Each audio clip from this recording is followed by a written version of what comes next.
What is the probability, now we have to ask, of regime change in Iran? Right, because Mr. Netanyahu has said that, he has indicated that, regime change could be one of the goals of this current operation. And even Mr. Trump has hinted that he's possibly open to a regime change operation. So then we have to ask ourselves, what's the probability of a regime change happening? And in my opinion, there is only a 6% chance that the current Iran government, the current power structure in Tehran, is overthrown and replaced by a pro-Western regime in the next 6 months. So maybe there's a 1% probability in the next month. You add a 2% probability in the next in days 31 to 90, and add 3% probability in days 91 to 180. So now the question you may ask of me is, why do I think there's only a 6% chance, 6% probability over the next 6 months? So let's analyze. Let's do some analysis. There are multiple factors that go into this. Leadership pressure. So there are factors that increase the likelihood of a regime change. For example, if there is a rapid succession of high level losses, the deaths of high level IRGC, Revolutionary Guards personnel, maybe the intelligence chief, maybe the deputy, which have happened, maybe other senior commanders. And this has happened, right? Some of this has happened. So this points to deep Israeli penetration and potential command friction. Uh, so if there is potential command friction, then there could be a higher likelihood of a leadership change.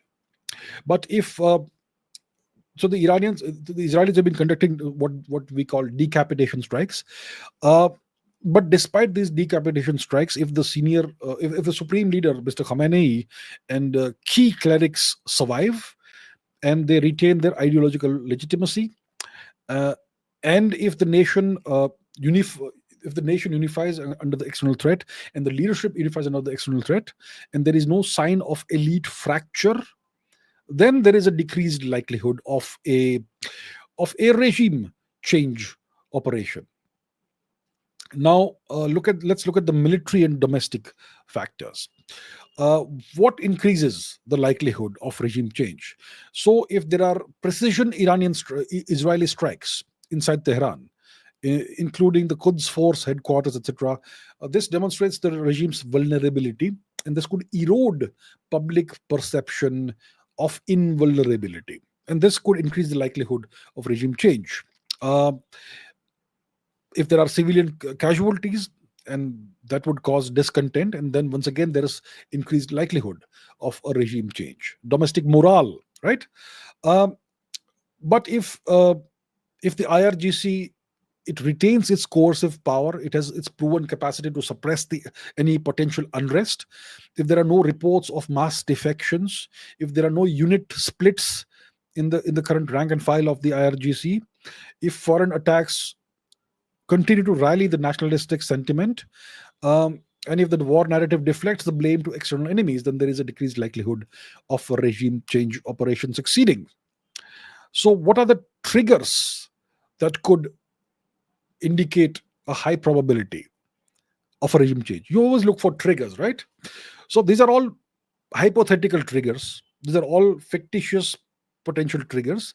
So, if there is the confirmed assassination or incapacitation of the supreme leader or his acting successor, that would indicate a higher probability. If there are visible splits inside the IRGC, the Revolutionary Guards, if there are rival commanders who are issuing contradictory orders, that indicates high probability. If there is large scale sustained nationwide protests reminiscent of 2019 to 2022, multiple waves potentially, this time if it's coupled with security force defections, well, that could indicate an upcoming regime change.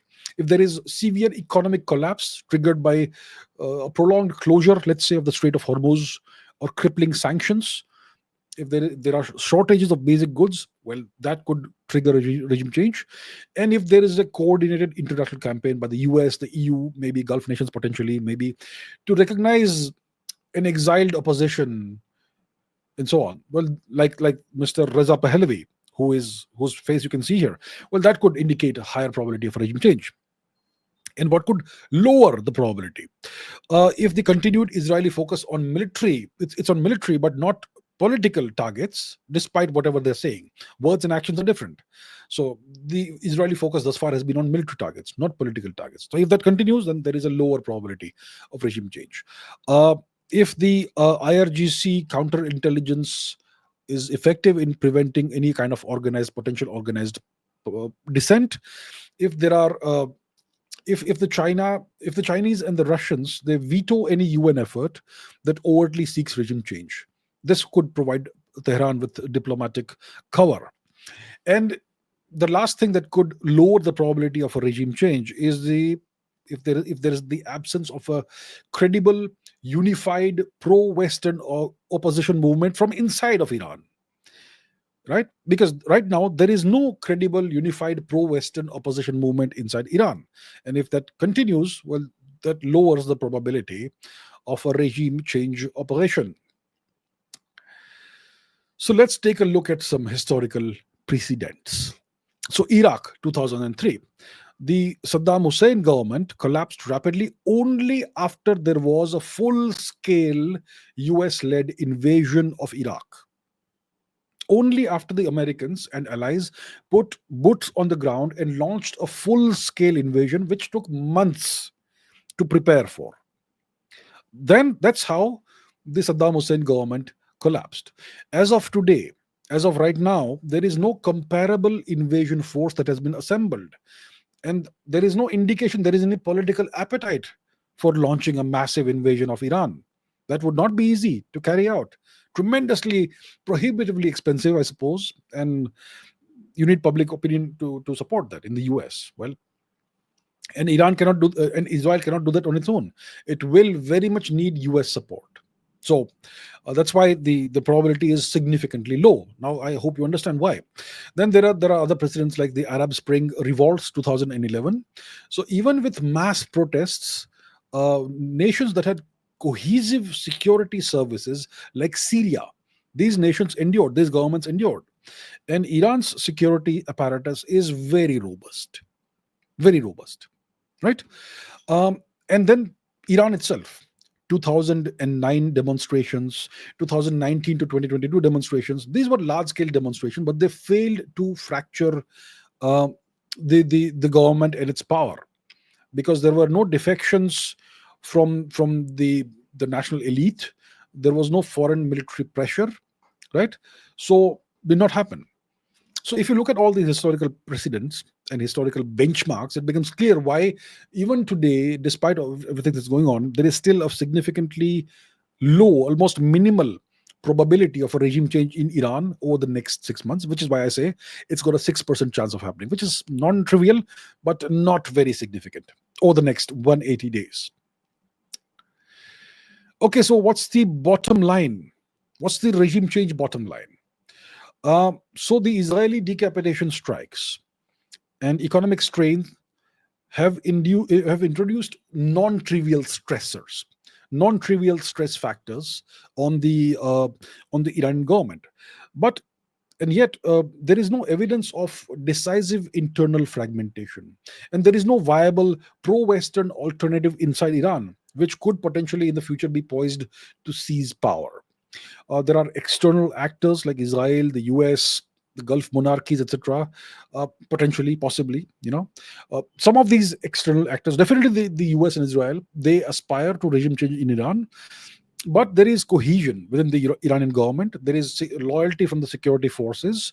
There are nationalist rallying effects in the population because of the war that's been imposed on Iran. And there is backing from Russia as well as China, not boots on the ground backing, but diplomatic backing, economic backing, and so on. So all of these factors together collectively keep the probability, the prospect of an outright overthrow of the Iranian government in the next 6 months very low. Single digit range, 6% in my opinion.